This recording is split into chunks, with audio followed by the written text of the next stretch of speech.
What in the world are we going to do when old man Trump, our beloved king, finally kicks the bucket? I think that's at least part of the reason for that gathering today with Hegseth, Trump, and all those military leaders.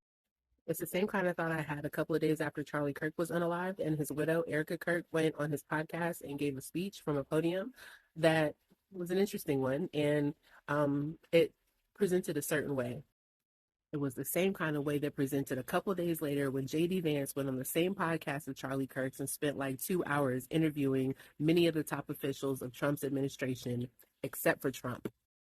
During that, not only did we get to hear extensively from Vance, but also certain people like Stephen Miller, the White House press secretary Caroline Leavitt, the White House chief of staff Susie Wiles, and several others. All people that we really don't tend to get to see or hear from like that, especially within that type of context.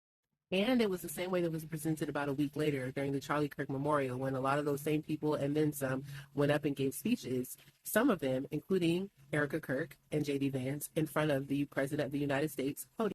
It got me to thinking about this certain video I saw a couple of weeks ago around the time that there were rumors that Trump had kicked the can.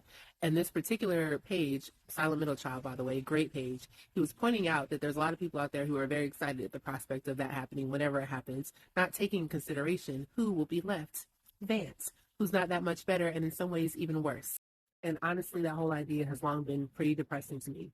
But what he said next gave me a little bit of hope. He basically said that unlike Trump, Vance will not have the charisma, the energy, the personality to be able to carry MAGA.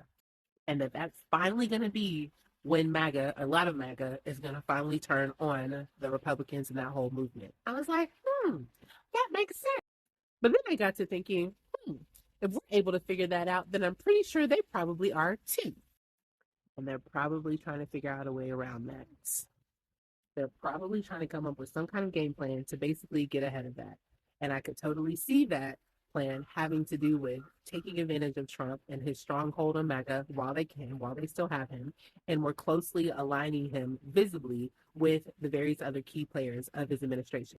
So whether it's the whole Charlie Kirk stuff from the podcast episodes with Erika Kirk, J.D. Vance, Stephen Miller, etc., to the memorial with those same people and then some, fast forward all the way to today with Hegseth and Trump and the military leaders, all great ways to get these key players of Trump's administration out in front of the people to help warm people up to these faces that are associated with Trump for when there's no longer Trump. Also a great way for them to test the waters to see who among these people would be the best fit for when that time comes. Be able to kind of get a sense of who among them would be the best received by the people to be able to carry the MAGA movement. Who will be the next heir to the throne? Maybe it's Vance, maybe not.